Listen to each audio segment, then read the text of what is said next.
ఒకటవ కీర్తన చదువుకుందాం పిల్లరా.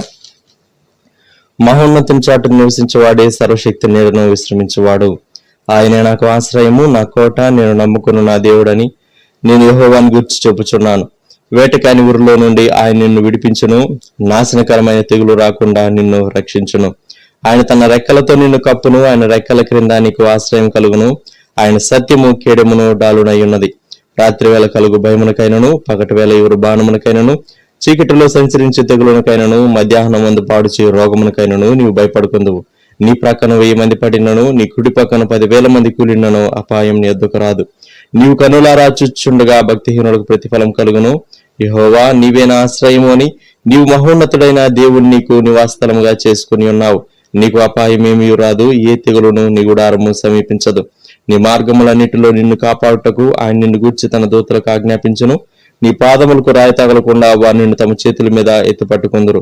నీవు సింహములను, నాగుపాములను త్రొక్కెదవు, కొదమ సింహములను, భుజంగములను అనగత్రొక్కెదవు.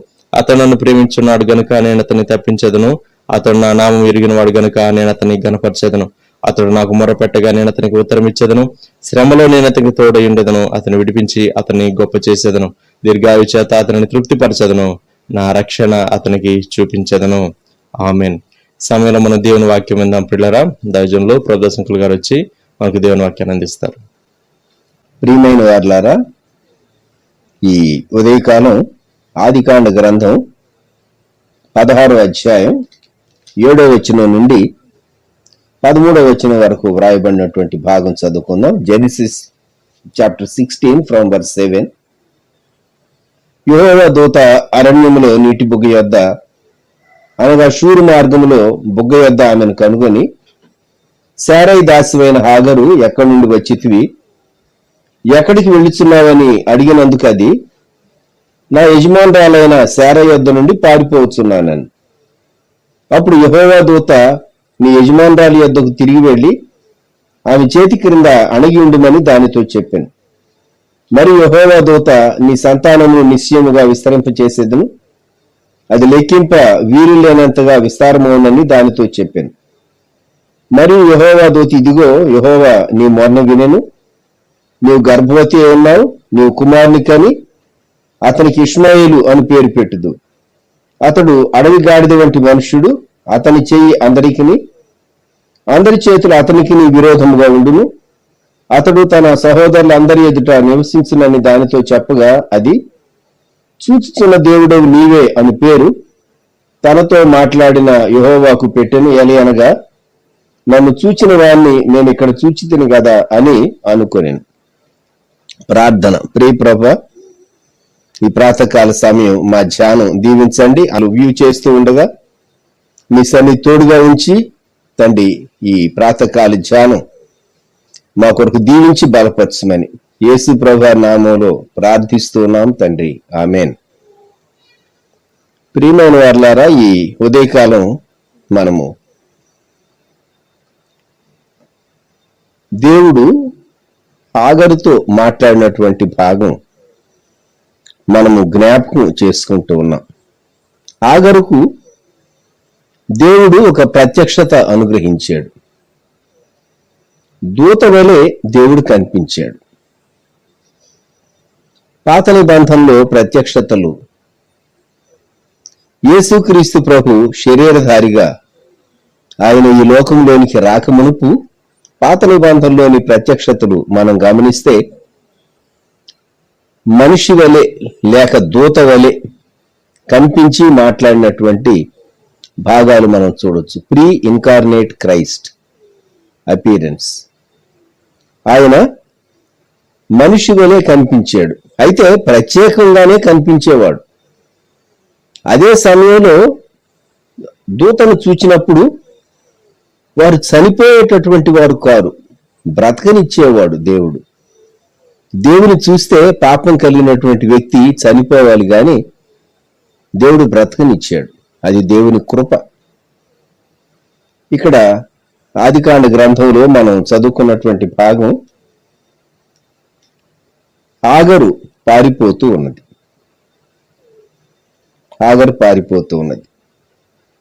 నా యజమానురాలైన శారయి యొద్ద నుండి పారిపోవచ్చు ఉన్నానని. ఎవరు ఈ హాగరు? అబ్రహాము గృహంలోనికి హాగరు ఎలాగొచ్చింది అని మనం ఒకసారి గతాన్ని జ్ఞాపకం చేసుకుంటే ఆదికాండ గ్రంథం 12వ అధ్యాయంలో అబ్రహాము దేవుడు అనుగ్రహించినటువంటి దేశంలో కరువు వచ్చినప్పుడు దక్షిణ దిక్కుకు వెళ్ళి తాను ఐగుప్తులో నివసించడానికి వెళ్ళాడు. ఆదికాండం 12వ అధ్యాయంలో ఈ భాగం మనం చూస్తాం. సరే, ఈ చక్కనిది.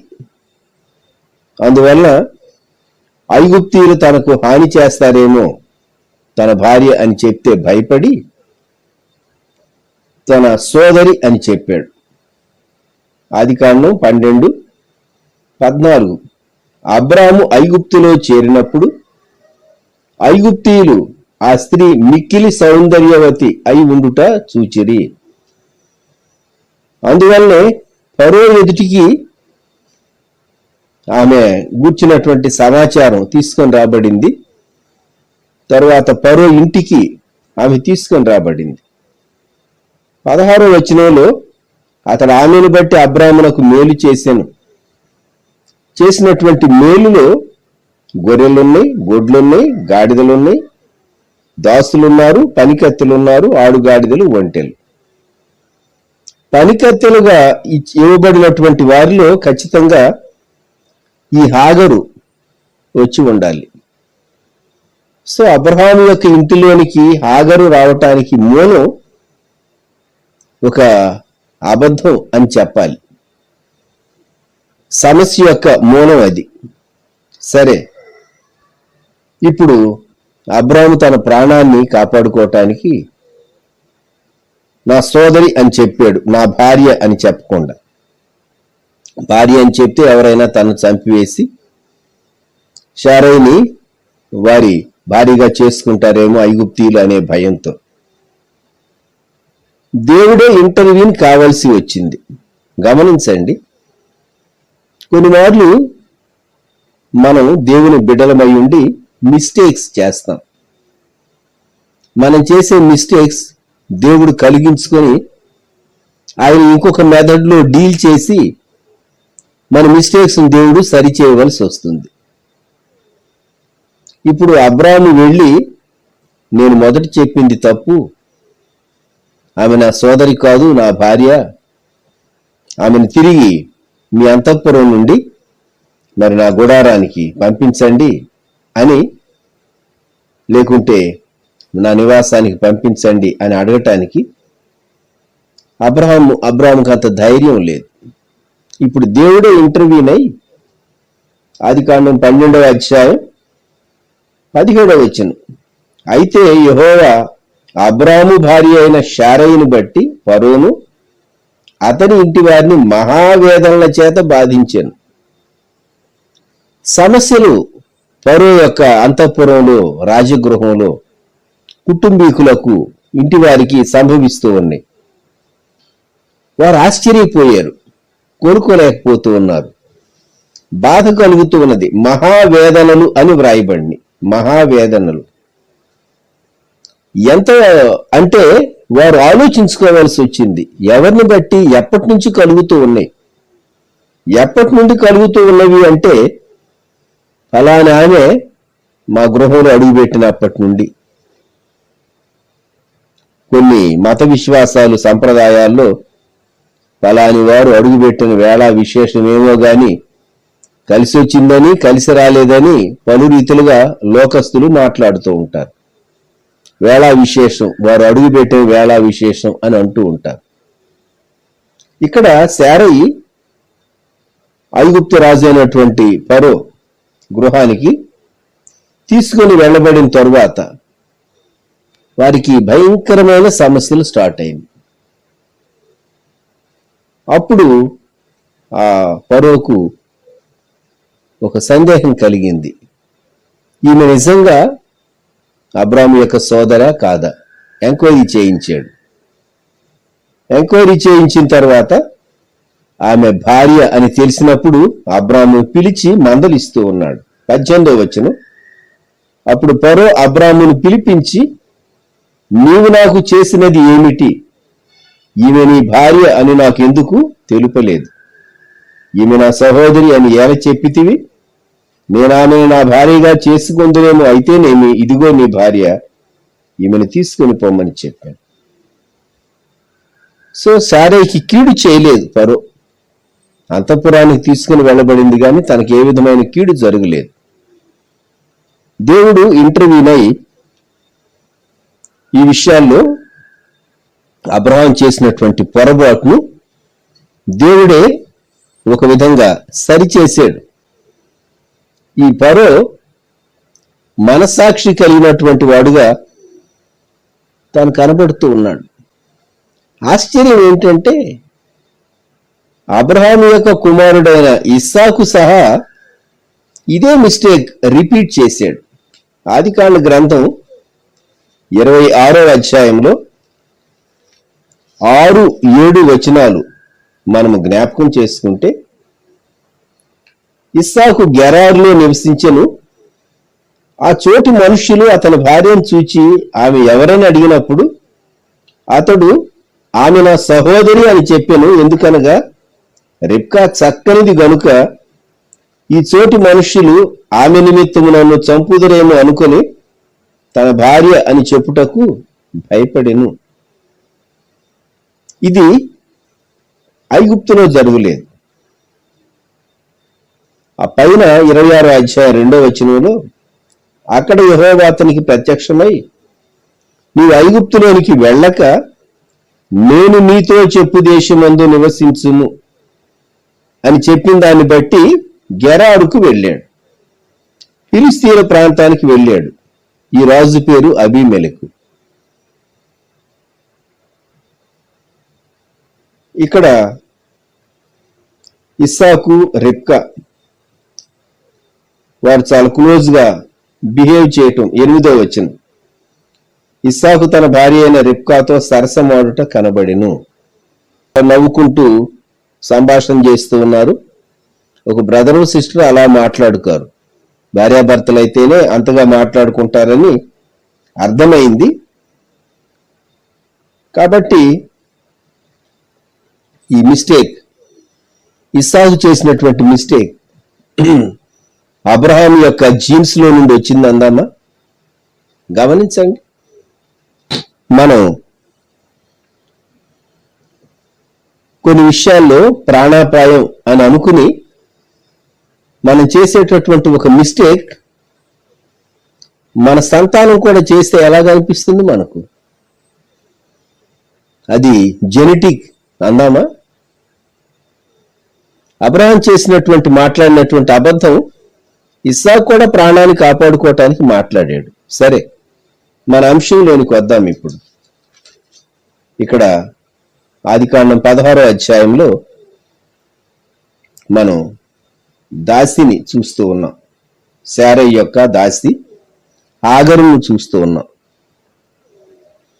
ఈ హాగరు అబ్రాము యొక్క ఇంటిలోనికి ఎలాగొచ్చిందో మనం గ్రహించాం. అబ్రాము ఐగుప్తుకు వెళ్ళినప్పుడు రాజుగారు ఇచ్చినటువంటి బహుమానంలో నుండి పశు సంపదతో పాటు ఇవ్వబడినటువంటి సేవకురాండ్రంలో ఈ హాగరు వచ్చింది అని.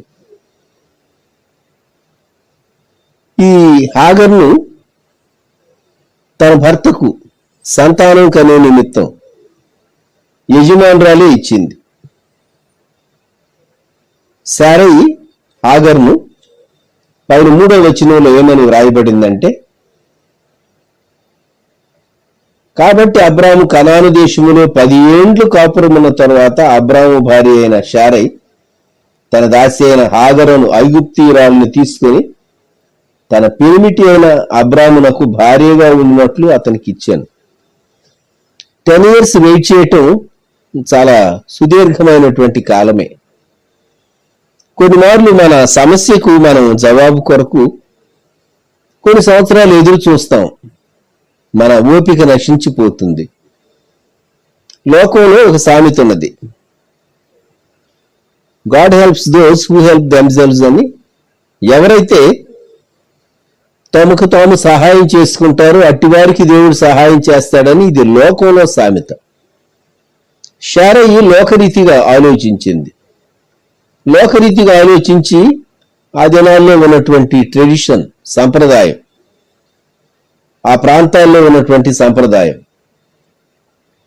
దాసిని మరి భర్తకి ఇచ్చి దాసి ద్వారా కలిగేటటువంటి బిడ్డలు వారిని తన బిడ్డలుగా మరి అంగీకరించటం, ఈ సంప్రదాయం ఆ దినాల్లో ఆ సమాజంలో ఉన్నది. కాబట్టి హాగరును అబ్రాహాముకు భారీగా ఉండటానికి ఇచ్చింది. అయితే 4వ వచనం, అది తాను గర్భవతినైతినని తెలుసుకొనినప్పుడు దాని యజమానురాలు దాని దృష్టికి నీచమైనదాయన. గమనించండి, ఈ Hagar, she was an Egyptian. ఈ ఈజిప్షియన్స్ చాలా ఫిజికల్ బాడీ కలిగినటువంటి వారు, మంచి దేహదారుఢ్యం కలిగినటువంటి వారు, బలమైనటువంటి వారు అని తలంచవచ్చు మనం. అయితే మరి ఈ బ్లడ్ లో ఉన్నటువంటి స్వభావమో ఏమో గాని గర్వం చాలా ఈజీగా తలెత్తింది. అబ్రహాం ఇంట్లో ఇంతకాలం ఉన్న తరువాత అబ్రహాం యొక్క భక్తి ఎందుకు అబ్బలేదు ఈమెకి? ఎందువల్ల గర్వం తలెత్తింది? యజమాని వాళ్ళే చాలా నీచంగా చూడటం ప్రారంభించింది. నీవు గొడ్రాలవు, ఇదిగో చూడు నేను గర్భవతినయ్యాను, నువ్వు గొడ్రాలవు. యజమానురాల్ని తృణీకరించడం ప్రారంభించింది. శారా సహించలేకపోయింది. అందుకే 5వ వచనంలో, అప్పుడు శారయి నా ఉసురు నీకు తగులును, నేనే నా దాసిని నీ కౌగిటికి ఇచ్చిన తర్వాత తాను గర్భవతినైతినని తెలుసుకున్నప్పుడు నేను దాని దృష్టికి నీచమైన దాననైతిని, నాకును నీకును యెహోవా న్యాయము తీర్చునుగాక అని అబ్రాహాముతో అన్న. నీచమైనది. ఇది తక్కువగా చూడటం కాదు, ఇంకా చాలా హీనంగా చూసి ఉండాలి, మాట్లాడి ఉండాలి, ప్రవర్తించి ఉండాలి, లెక్క చేయకుండా ఉండాలి. మానవుల్లో గర్వం ఎంత త్వరగా తలెత్తుతుంది అనేటటువంటి విషయం మనం జ్ఞాపకం చేసుకుంటే, తాను గర్వించడం ప్రారంభించింది అంటే గమనించండి, ఇక్కడ తనకు సంభవించినటువంటి ఈ గర్వం తన గతాన్ని తాను మర్చిపోయింది. 2 విధాలైనటువంటి మనస్తత్వాలు. ఒకటి, గతాన్ని మరిచిపోయినందువల్ల గర్వించేటటువంటి వారు కనబడుతూ ఉంటారు మనం. 2, కొన్ని మార్లు వారు చాలా అతిశయించి మిగిలినటువంటి వారిని చాలా తక్కువగా చూడటం ప్రారంభిస్తారు.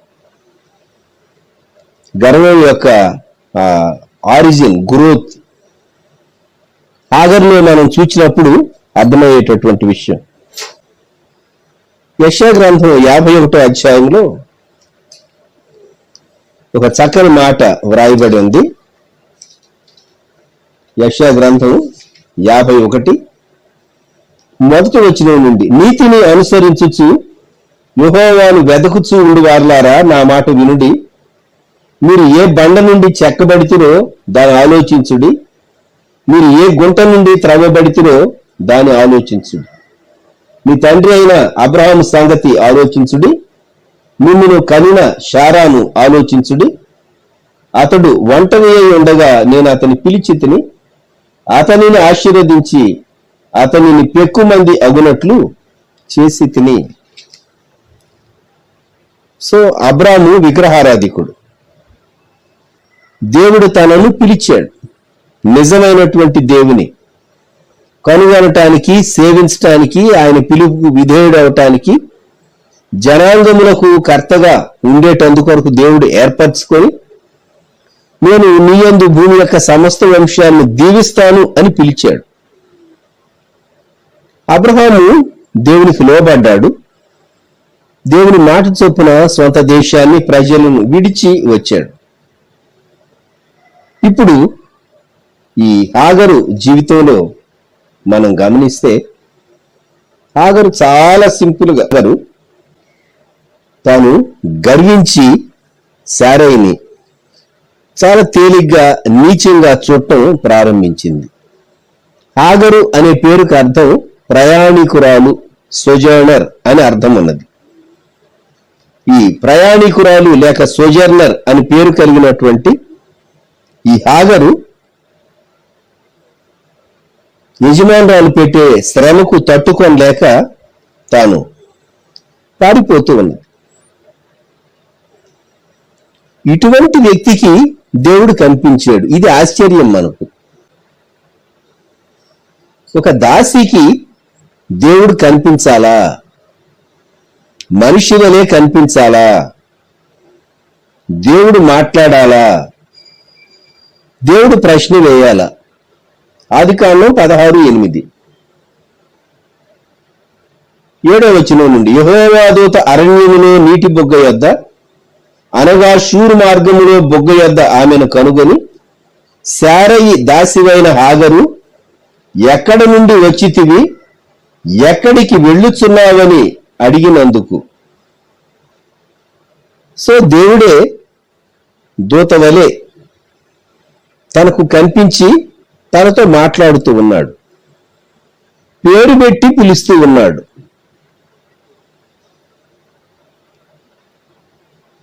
ఎవరైనా ఒకవేళ మనం ఒంటరిగా ఉన్న సమయంలో, స్థలంలో మిమ్మల్ని పిలుస్తూ ఉన్నాను అనే స్వరం మనకు వినబడింది అనుకోండి, అటు ఇటు తిరిగి చూస్తాం. ఎక్కడి నుండి స్వరం వస్తూ ఉన్నది, ఎవరు మనల్ని పిలుస్తూ ఉన్నారు, నన్నేనా పిలుస్తూ ఉన్నారు అని సందేహం వస్తుంది. అవును, నిన్నే, నీతోనే మాట్లాడుతూ ఉన్నా అని నీ పేరు చెప్పారు అనుకోండి, అప్పుడు నీ కన్ఫర్మ్ అయిపోతుంది, ఎస్, నాతోనే మాట్లాడుతూ ఉన్నారు, ఇంకా ఎవరితోనో కాదు. గాలిలో నుండి ఏదో ఒక వాయిస్ వినబడలేదు ఈమెకి. ఎందుకంటే వ్యక్తి వలె, ఒక మనిషి వలె, లేక మనిషి మనిషితో మాట్లాడినట్టు వ్యక్తి, ప్రత్యేకమైనటువంటి వ్యక్తి, యెహోవా దూత ప్రత్యక్షత. దేవుడు శరీరధారిగా ఈ లోకంలోనికి రాక మునుపు యేసుక్రీస్తు ప్రభు యొక్క ప్రత్యక్షత పాత నిబంధనలో పలు సమయాల్లో పలు రీతులుగా ఉంటూ ఉన్నది. ఇక్కడ దూత వలె ఆయన ప్రత్యక్షమయ్యాడు. నీటి బొగ్గ యొద్ద ప్రత్యక్షమయ్యాడు. అక్కడ చాలాసేపు ఈమె ఆగి ఉండాలి. ఎందుకు ఆగి ఉంటుందంటే, కనీసం ఈ నీటి బొగ్గ దగ్గర మంచినీరైనా దొరుకుతి, నేను ఈ స్థలాన్ని విడిచి ఇంకా ముందుకు వెళితే మంచినీరు కూడా దొరకక దప్పి చేత చనిపోతానేమో అనేటటువంటి భయం ఆమెను పట్టుకున్నట్టుంది. ఆమె అక్కడ స్టే చేసింది చాలాసేపు. మార్గాయాసాన్ని బట్టి, అలసిపోయిన దాన్ని బట్టి, జరిగిందంతా ఆలోచించుకుంటూ, తానున్నటువంటి సమస్యను గురించి దిగులు పడుతూ ఖచ్చితంగా ఆ నీటి బొగ్గ యొద్ద టైం స్పెండ్ చేస్తూ ఉన్నది. అందువల్లే అక్కడ దేవుడు తన్ను ఎన్కౌంటర్ లేకుంటే తన్ను సంధించాడు అని చెప్పాలి.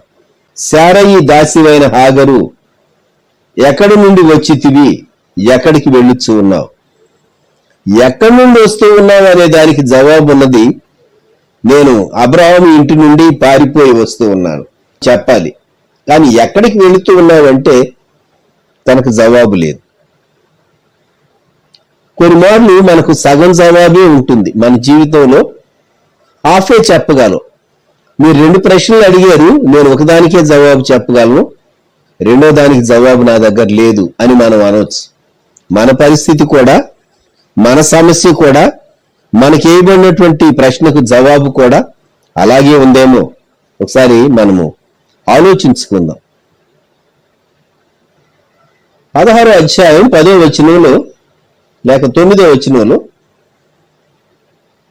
యెహోవా దూత నీ యజమానురాలి యొద్దకు తిరిగి వెళ్ళి ఆమె చేతి క్రింద అణగి ఉండుమని దానితో చెప్పాను.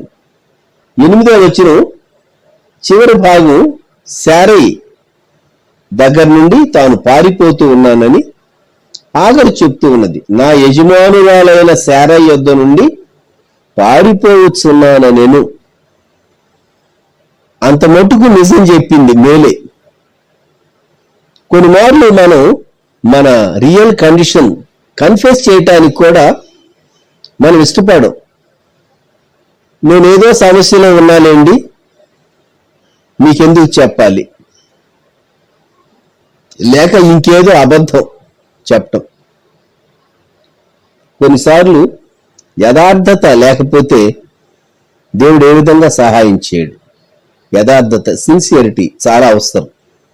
ఇక్కడ నేను పారిపోతూ ఉన్నా అని చెప్పింది. పారిపోతూ ఉన్నానని ఎప్పుడైతే కన్ఫెస్ చేసిందో హాగరు, అప్పుడు యెహోవా దూత చెప్పిన మాట, నీ యజమానురాలి యొద్దకు తిరిగి వెళ్ళుము, తిరిగి వెళ్ళుము. ఇప్పుడు పై భాగంలో 8వ వచనంలో శారయి దాసి అయిన హాగరు అని అడిగినటువంటి దేవుడు ఈ దాసి యొక్క సమస్య ఆయనకు తెలీదా? పేరు ఎరిగినటువంటి దేవుడు సమస్య ఆయన ఎరిగినటువంటి వాడు కాదా? ఆలోచన చేయండి. ఆయనకు సమస్య తెలీదా? మన సమస్య మన నోట చెప్పించాలని దేవుడు ఉద్దేశిస్తున్నాడు. మనం ఆయన దగ్గర చెప్పుకోవాలి. సో మనం మన సమస్య ఆయన దగ్గర చెప్పుకోకుండా ఆటోమేటిక్గా దేవుడు మన సమస్యకు సొల్యూషన్ ఆయన చెప్పడు. అందుకే ప్రార్థించాలి, అందుకే దేవుణ్ణి అడగాలి, అందుకే దేవునికి మొర్ర పెట్టాలి. ఇక్కడ 11వ వచనం 10వ వచనాల్లో ఒక చక్కని సొల్యూషన్ లేకుంటే జవాబు దేవుడిస్తూ ఉన్నాడు. ఏమని? నీ సంతానమును నిశ్చయముగా విస్తరింపచేసేదను, అది లెక్కింప వీలు లేనంతగా విస్తారమవునని దానితో చెప్పాను. ఎందుకు ఈ ఐగుప్తురాలి పైన దేవునికి ఇంత అభిమానం? ఆలోచించండి. దేవుడు పిలిచినటువంటి అబ్రాముకు శారైకి ఇంకా సంతానం కలుగలేదు. ఈ ఐగుప్తీయురాలి పైన దేవుడు ఇంత కృప ఎందుకు కనుపరచాలి? అంతే, అది ఆయన కృప. That's all. It is his sovereign grace which you cannot question, I cannot question. మనం జ్ఞాపకం పెట్టుకుందాం. నీ సంతానము నిశ్చయముగా విస్తరింపచేసేదను, అది లెక్కింప వీలు లేనంతగా విస్తారమవునని దానితో చెప్పాను. 11వ వచనం, మరి యెహోవా దూత, ఇదిగో యెహోవా నీ మొరను వినెను, నీవు గర్భవతి ఉన్నావు, నీవు కుమారుని కానీ అతనికి ఇష్మాయేలు అని పేరు పెట్టుదు. బిడ్డ పుట్టక మునుపు మగబిడ్డో ఆడబిడ్డో, ఇప్పుడు మన దేశంలో ఆ పరీక్షలు నిషేధించబడి మనకు తెలుసు, అది చట్టరీత్యా నేరం. కొన్ని దేశాల్లో మరి గర్భంలో ఉన్నటువంటి శిశువు ఏ జెండరో వారు చెప్తూ ఉంటారు. కొన్ని దేశాల్లో అది చట్టం ఎదుట ఆ దేశాల్లో నేరం కాదు. ఎందుకంటే ఆడపిల్ల అని తెలిస్తే గర్భంలో ఉన్నది ఆ దేశాల్లో చంపరు గనుక బహుశా ఆ దేశాల్లో మరి గర్భస్థ శిశువు యొక్క జెండర్ చెప్పటం అది చట్టం ఒప్పుకుంటుంది. మన దేశంలో మాత్రం అది చట్టరీత్యా నేరం. ఇక్కడ నీకు పుట్టబోయేది కొడుకే, అతని పేరు పలానా ఇష్మాయేలు అనగా దేవుడు విన్ను, అతని పేరు పెడతావు అని పేరు కూడా దేవుడు ముందుగానే రివీల్ చేశాడు. పేరు కూడా దేవుడు ముందుగా రివీల్ చేశాడు. దేవుడు ముందుగా పేరు రివీల్ చేసినటువంటి ఆ ఫస్ట్ నేమ్ బైబిల్లో ఇష్మాయేలు యొక్క పేరు అని గుర్తుపెట్టుకుందాం మనం. అంతేకాదు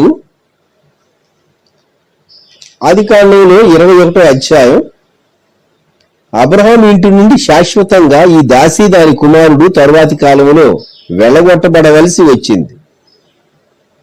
వారు వెళ్ళగొట్టబడినప్పుడు 21వ అధ్యాయం 17వ వచనంలో దేవుడు ఆ చిన్నవాని మొరను వినెను, అప్పుడు దేవుని దూత ఆకాశము నుండి హాగరుని పిలిచి, హాగరు నీకేమి వచ్చినది, భయపడకుము. ఆ చిన్నవాడని చోట దేవుడు వాని స్వరము విని ఉన్నాడు. ఆకాశం నుండి పిలిచి అంటే ఇక్కడ 16వ అధ్యాయంలో దూత ప్రత్యక్షత వేరు, 21వ అధ్యాయంలో స్వర ప్రత్యక్షత వేరు. గమనించండి. ఇప్పుడు మన అంశంలోనికి వద్దాం. ఈ ఇష్మాయేలు అనేటటువంటి వ్యక్తిని గూర్చి దేవుడు ఒక ప్రణాళిక కలిగి ఉన్నాను అని చెప్పాడు. అతని స్వభావం ఎలాగుంటుందో దేవుడు ముందే చెప్పాడు. 12వ వచనం, అతడు అడవి గాడిద వంటి మనుష్యుడు, అతని చెయ్యి అందరికిని, అందరి చేతులు అతనికిని విరోధముగా ఉండును, అతడు తన సహోదరులు అందరి ఎదుట నివసించునని దానితో చెప్పగా. ఈరోజు అరబ్ నేషన్స్ లో వారందరూ ఒకే మత విశ్వాసం కలిగిన వారైనా కొందరితో సరిపడదు. అందరూ ఒకే మత విశ్వాసం కలిగిన వారు కదా, వారికి ఎందుకు విభేదాలు అంటే ఇక్కడ ముందే చెప్పబడింది. ఇష్మాయేలు ఇతనిలో నుండి వచ్చేటటువంటి సంతానం, వారు పరస్పరం పోరాడుతారు అనేటటువంటి ఆ నేచర్ దేవుడు ముందే చెప్పేసేసాడు. దేవుడు ముందుగా చూచేటటువంటి వాడు. ఇక్కడ ఆగరు దేవునికి పేరు పెట్టింది, చూచుచున్న దేవుడవు నీవే, చూచుచున్న దేవుడవు నీవే. ఈ ఉదయకాలం మనము 7 ప్రశ్నలు వేసుకుందాం. 7 ప్రశ్నలు. మొట్టమొదటి ప్రశ్న, దేవుడు నా మొర వింటాడా? ఒక దాసి యొక్క మొర వినినటువంటి దేవుడు నీ మొర వినడా? పిలిచినటువంటి అబ్రహాము యొక్క మొర కాదు ఇది. అబ్రహాము గృహంలో నుండి పారిపోతూ ఉన్నటువంటి దాసి యొక్క మొర. దేవుడు మొర వినడా? మనల్నైతే దేవుడు లోకములో నుండి ప్రభువైన యేసుక్రీస్తు వారిని బట్టి ఆయన రక్తము ద్వారా మనల్ని విమోచించి మనల్ని ఏర్పరచుకున్నాడు. మన కొరకు ఆయన సిలువలో ఎంతో వెల చెల్లించాడు. ఎంత వెల చెల్లించి మనల్ని తన బిడ్డలుగా చేసుకున్నటువంటి దేవుడు మన ప్రార్థన, మన మొర వినడా? ఖచ్చితంగా వింటాడు. రెండవ ప్రశ్న, నా నిస్సహాయమైనటువంటి స్థితిలో దేవుడు నా మొర వింటాడా? I'm helpless, utterly helpless.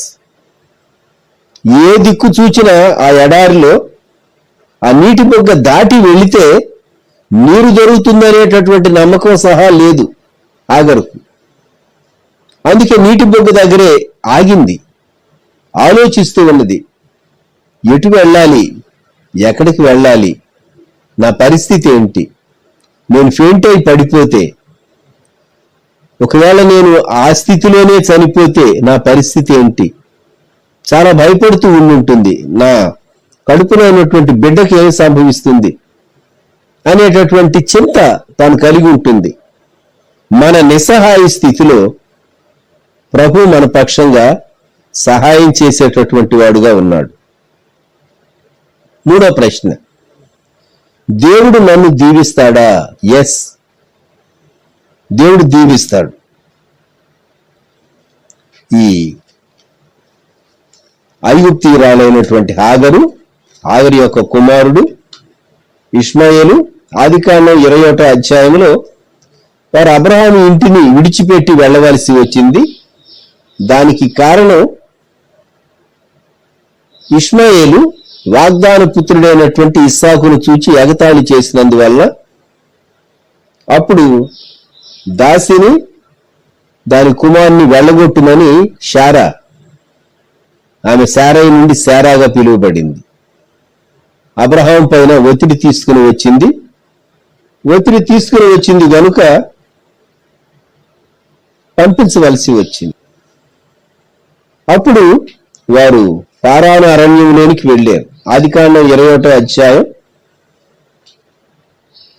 21. అతడు పారాను అరణ్యములో ఉన్నప్పుడు, ఆ పైన 20వ వచనం, దేవుడు ఆ చిన్నవానికి తోడై ఉండెను. అతడు పెరిగి పెద్దవాడై అరణ్యములో కాపురం నుండి విలుకాడాయను. సో ఇష్మాయేలు ఎదిగినటువంటి విధానం మనం జ్ఞాపకం చేసుకుంటాం. అరణ్యంలో దీవించాడు దేవుడు, కాపాడాడు. ఒక దాసి యొక్క కుమారుని కాపాడిన దేవుడు మనల్ని కాపాడడా, మనల్ని దీవించడా?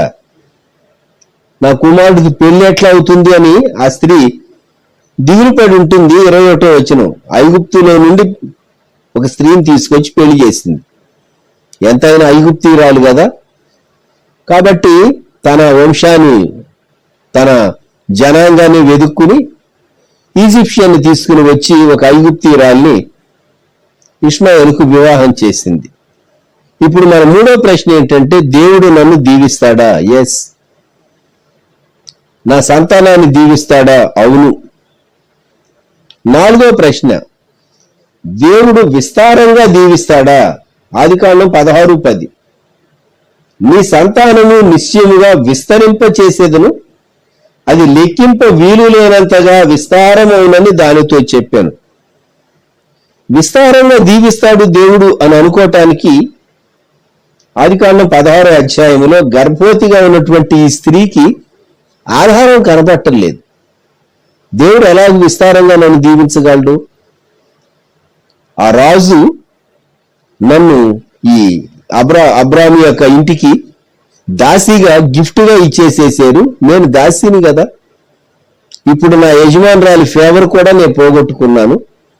ఇటువంటి నేను, నా కుమారుడు, లేకుంటే నాకు పుట్టబోయేటటువంటి సంతానం దీవించబడతారా? ఎస్. విస్తారంగా దీవించబడతారా? విస్తారంగా దీవించబడతారు.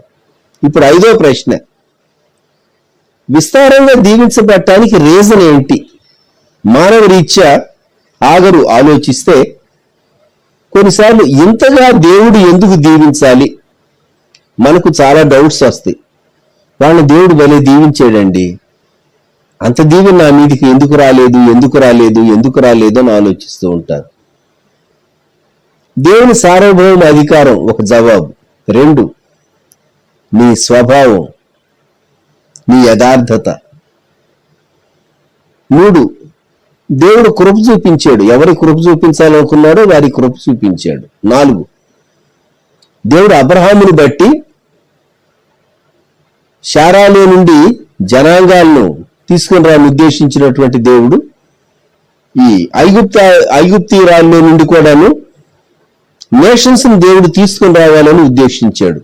ఇంచుమించు ఆ మిడిల్ ఈస్ట్ ప్రాంతాల్లో, ఆ ప్రాంతాలన్నిట్లో అనేక దేశాలు, 50 దేశాలు, 40 కంటే ఎక్కువ దేశాలు, చిన్న చిన్న దేశాలు, పెద్ద దేశాలు మనకు కనబడుతూ ఉంటాయి. ఇంతగా వారు ఎందువల్ల దీవించబడ్డారు? వారికి ఆయిల్ దొరికిన తర్వాతే వారు సంపన్నమైనటువంటి దేశాలుగా వారు మారారు. ఆయిల్ కనుగొనబడక మునుపు వారు సంపన్నమైనటువంటి వారు కారు. జ్ఞాపకం పెట్టుకుందాం మనం. ఆ దీవెన యొక్క సంపూర్ణత చూడటానికి, లోకరీతిగా చూడటానికి, ఫిజికల్ గా చూడటానికి, మెటీరియలిస్టిక్ గా చూడటానికి మరి 100 సంవత్సరాలు కాదు, 1000 సంవత్సరాలే పట్టింది. దేవుడు భవిష్యత్తును ఎరిగినటువంటి వాడు గనుక నిశ్చయంగా దీవిస్తానన్నాడు. దీవించాడు దేవుడు. దేవుడు ఆశీర్వదించాడు. దేవుడు ఆశీర్వదించాడు. ఇప్పుడు మనమేమో రీజన్ అడుగుతూ ఉంటాం. ఏమని? దేవుడు ఎందుకు నన్ను దీవిస్తానంటున్నాడు? కారణం ఏంటి? మనం రీజన్ ఎదుగుతూ ఉంటాం. మన రీజన్ ప్రక్కన పెట్టేసేద్దాం. దేవుడు ఉద్దేశించాడు కనుక దేవునికి లోబడదాం. 6వ ప్రశ్న, ఇంత గొప్ప ప్రత్యక్షత దేవుడు నాకే ఎందుకు ఇవ్వాలి? దేవుడు దూత వలె ప్రత్యక్షమయ్యాడు. మనిషి వలె ప్రత్యక్షమై మాట్లాడవలసి వచ్చింది. ఈమె స్టేటస్ ఏంటి? After all a servant, a maid. ఇటువంటి ఈమెతో దేవుడు మాట్లాడాలా? పారిపోయేటటువంటి ఒక దాసితో దేవుడు మాట్లాడాలా? యజమానురాలి ఇంటి నుండి గర్వించినందువలన తరిమి వేయబడినటువంటి ఒక స్త్రీతో దేవుడు మాట్లాడాలా? ఇంత గొప్ప ప్రత్యక్షత దేవుడు అనుగ్రహించాలా? అది ఆయన కృప, అది ఆయన చిత్తం అయ్యున్నది. ఆఖరుగా 7వ ప్రశ్న, దేవుడు మాట్లాడాడు, ఇలా జరుగుతుందని చెప్పాడు కనుక నీ యజమానురాలి యొద్దకు తిరిగి వెళ్ళి ఆమె చేతి క్రింద అణగియుండుము. ఇది చాలా కష్టమైనటువంటి పని. మళ్ళా ఏ ముఖం పెట్టుకుని వెళ్ళాలి? నన్ను హ్యూమిలియేట్ చేస్తారేమో, వెళ్ళిపోయావు కదా మళ్ళీ ఎందుకు వచ్చావు, నేను నీకు లెక్కలేదు కదా. యజమానురాలు, ఇంట్లో మిగిలినటువంటి వారు అంటే నేను చాలా ఫీల్ కావాల్సి వస్తుంది. ఈగో సమస్య. కానీ వెళ్ళింది, వెళ్ళి యజమానురాలికి లోబడి ఉన్నది. 9వ వచనం, నీ యజమానురాలి యొద్దకు తిరిగి వెళ్ళి ఆమె చేతి క్రింద అణగి ఉండుము. నీ గర్వాన్ని కనుబరచొద్దు, నీ గర్వాన్ని తీసేసుకో. ఈ ఐగుప్తీయురాలు తన గర్వాన్ని తీసేసుకుంది, కానీ కొడుకునే వచ్చింది గర్వం. అందుకే దాసి దాని కుమారుడు వాగ్దాన పుత్రుణ్ణి చూచి పరిహసించినటువంటి సంఘటన మనము తరువాతి భాగాల్లో అనేక సంవత్సరాల తర్వాత ఆదికాండం 21వ అధ్యాయంలో మనం చూడవచ్చు. 7 ప్రశ్నలు మనం జ్ఞాపకం చేసుకుంటున్నాం. ఒకవేళ ఈ స్త్రీ వెళ్ళి దేవుడు నాకు ప్రత్యక్షత ఇచ్చాడు, దేవుడు నాకు ఇవ్వబోయేటటువంటి కుమారుని దీవిస్తాను అని అంటే వారు నమ్మి ఉంటారా, నవ్వి ఉంటారా? ఆలోచించండి. ఈ ఉదయకాలం 7 ప్రశ్నలు. దేవుడు నా మొర వింటాడా? నా నిస్సహాయ స్థితిలో వింటాడా? 3వది, దేవుడు నన్ను దీవిస్తాడా? 4వది, విస్తారంగా దీవిస్తాడా? 5వది, దేవుడు నన్ను దీవించడానికి కారణం ఏంటి? నాకేం కారణం కనబట్టలేదు. 6వది, ఇంత గొప్ప ప్రత్యక్షత దేవుడు నాకే ఎందుకు అనుగ్రహించాలి? 7, నేను తీసుకున్నటువంటి నిర్ణయాన్ని మార్చుకుని నేను మళ్ళా నా రూట్ నేను వెనుకకు వెళ్ళిపోయి నేను మళ్ళా తగ్గి ఉండవలసి వస్తే ఎగతాళి చేస్తారేమో, హ్యూమిలియేట్ చేస్తారేమో. ఇక్కడ హాగరు తాను తిరిగి వెళ్ళి సారే చేతి క్రింద అణిగి ఉన్నది. మన జీవితంలో మనం జ్ఞాపకం చేసుకోవాల్సింది, దేవుడు మనల్ని దీవించడానికే పిలిచాడు. అయితే దేవుని చిత్తానికి మనం లోబడాలి. God has got a plan. దేవుడు ఖచ్చితంగా మనతో మాట్లాడుతూ ఉంటాడు. ప్రతిదినం మనతో మాట్లాడుతున్నాడు. పరిస్థితుల్లో నుండి మనతో మాట్లాడుతున్నాడు. వాక్యంలో నుండి మనతో మాట్లాడుతున్నాడు. మన సాక్షిలో నుండి మనతో మాట్లాడుతున్నాడు. వ్యక్తుల ద్వారా దేవుడు మనతో మాట్లాడుతున్నాడు. దేవుడు మాట్లాడే పద్ధతులు ఎన్నో రీతిలుగా ఉన్నాయి. కొన్నిమార్లు దేవుడు స్వప్నం ద్వారా కూడా మాట్లాడుతూ ఉంటాడు. కొట్టివేయలేం, అది వాక్యంలో ఉన్నది. అయితే అది వాక్యానికి సరిపోవాలి. దేవుడు స్వప్నంలో ఉండి నీతో మాట్లాడింది వాక్యం ద్వారా కన్ఫర్మ్ అయిన తర్వాతే అప్పుడు నువ్వు అది దేవుని చిత్తానుసారమైన స్వప్నము అని తలంచవచ్చు. దేవుడు పలు రీతులుగా మాట్లాడతాడు. కాబట్టి అనేక రీతులుగా మాట్లాడేటటువంటి ప్రియ ప్రభు ఇక్కడ ప్రత్యక్షత అనుగ్రహించి ఈ స్త్రీతో మాట్లాడినప్పుడు ఆమె లోబడింది. ఈ ఉదయకాలం లోబడటానికి మనం ఒక చక్కని తీర్మానం చేసుకుందామా? ప్రార్థన చేసుకుందాం. ప్రియ ప్రభా, గొప్ప తండ్రి, మా రక్షక, మీకు వందనములు, స్తుతులు, స్తోత్రములు సమర్పిస్తూ ఉన్నాం.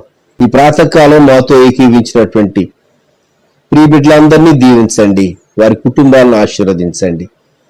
దేవా, మీ సన్నిధి మీ బిడ్డలకు తోడుగా ఉంచి బలపరచండి. మానవ హద్దుబాట్లలో మేము విన్నటువంటి వాక్యాన్ని నీరు కట్టి ఫలింపు చేయమని యేసుక్రీస్తు ప్రభువారి శ్రేష్టమైన నామంలో ప్రార్థిస్తూ ఉన్నాము తండ్రి. ఆమేన్.